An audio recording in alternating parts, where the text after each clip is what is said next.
শেখ হাসিনার রাজনৈতিক সক্রিয়তায় কি ভয় পাচ্ছে সরকার, বিএনপি, জামাত? এই প্রসঙ্গটি নিয়ে বিগত 5 আগস্টের পরে দীর্ঘদিন আওয়ামী লীগ, শেখ হাসিনা কিংবা আওয়ামী লীগের নেতারা, যারা প্রধান নেতা নেত্রী, বড় নেতা নেত্রী, তারা খানিকটা নিষ্ক্রিয়।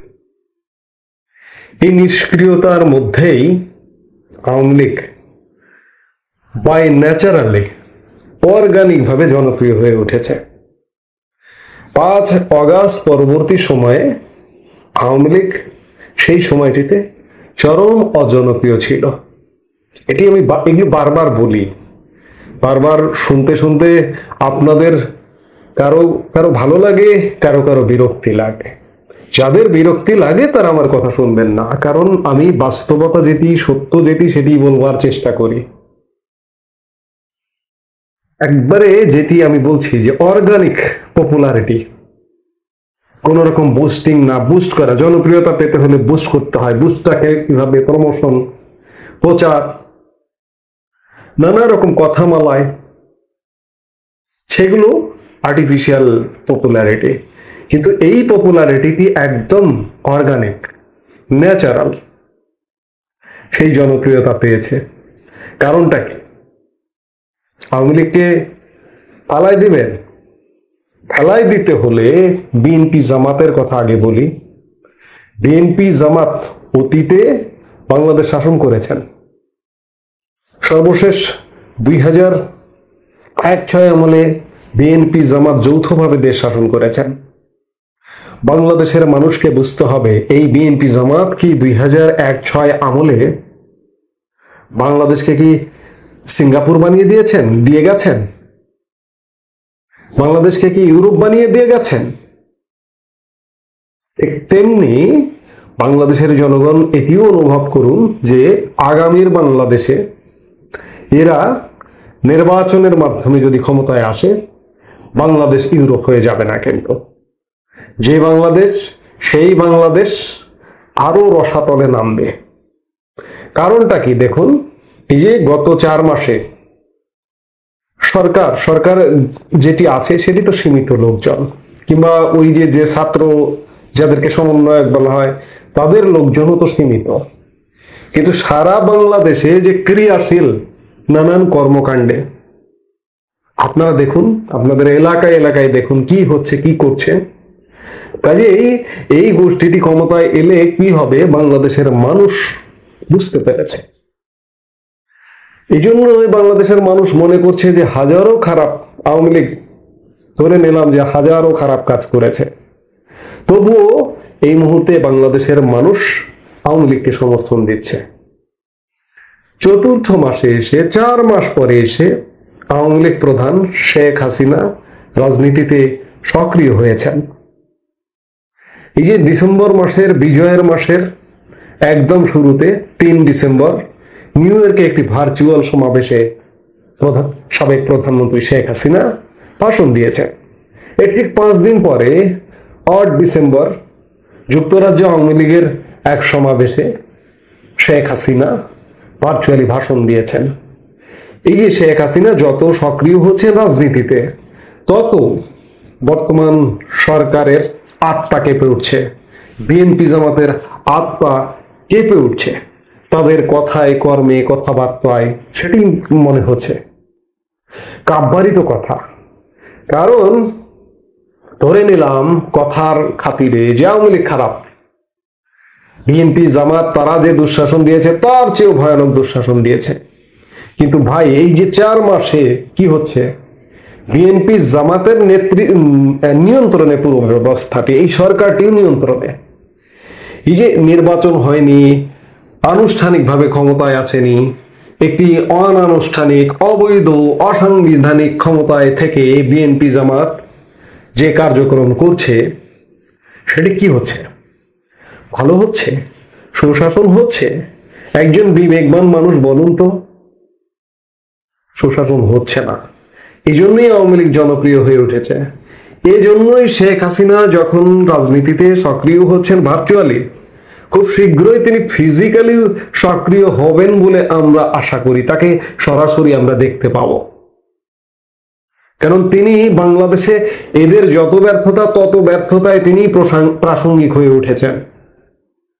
এবং আমি বিশ্বাস করতে চাই, বারবার স্বপ্নভঙ্গ হয়েছে, তারপরে বিশ্বাস করতে চাই যে এবারের শেখ হাসিনার ভিন্ন রূপ দেখবে বাংলাদেশের রাজনীতি। কারণ দেখতে দেখতে পোড় খেতে খেতে তার মতো শক্ত ঝুনাই রাজনীতিতে, বাংলাদেশের রাজনীতিতে আর কেউ নেই। আমার বাংলাদেশের রাজনীতির কাছে কোনো প্রত্যাশা নেই, কারো কাছে প্রত্যাশা নেই।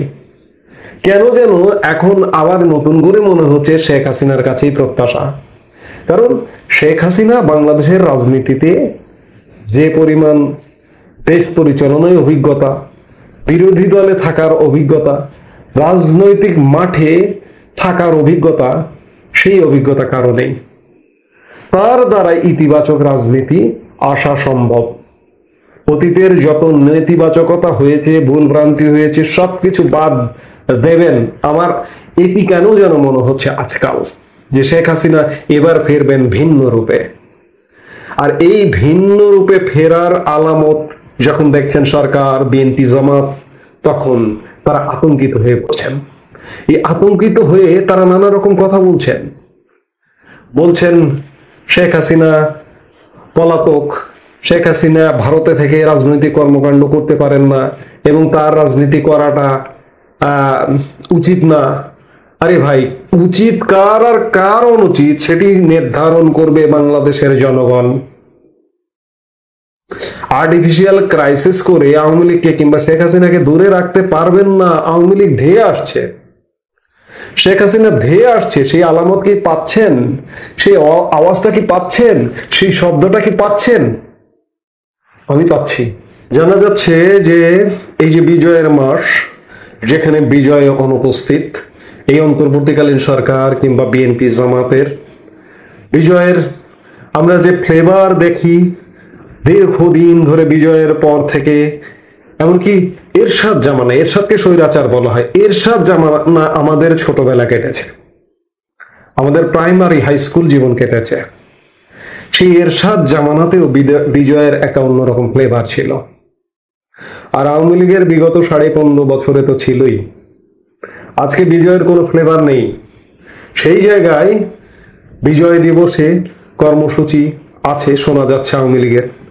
14ই ডিসেম্বর শহীদ বুদ্ধিজীবী দিবসের কর্মসূচি আছে আওয়ামী লীগের। এরা কি বিজয় দিবস পালন করবে?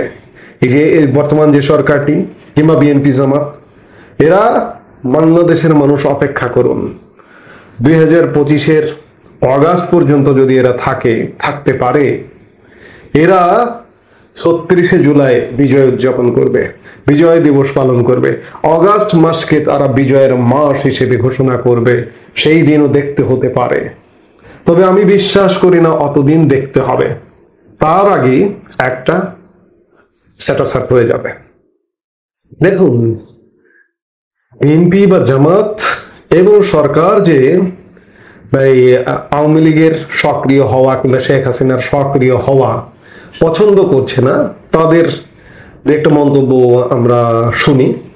বিবিসি বাংলাতে বিএনপির স্থায়ী কমিটির সদস্য আমির খসরু মাহমুদ চৌধুরীর মন্তব্য এসছে যে তিনি বলেছেন, পার্শ্ববর্তী দেশ ভারতে আশ্রয় নিয়ে শেখ হাসিনার রাজনৈতিক কার্যক্রম পরিচালনা গ্রহণযোগ্য হতে পারে না বলে জানিয়েছেন বিএনপির স্থায়ী কমিটির সদস্য আমির খসরু মাহমুদ চৌধুরী।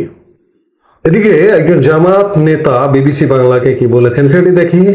দেশের বাইরে এসে শেখ হাসিনা বাংলাদেশ সম্পর্কে বক্তব্য দেওয়ার আইনগত অধিকার হারিয়েছেন বলে মনে করছেন জামাতে ইসলামীর কেন্দ্রীয় প্রচার সম্পাদক ও সুপ্রিম কোর্টের আইনজীবী মতিউর রহমান আকন্দ।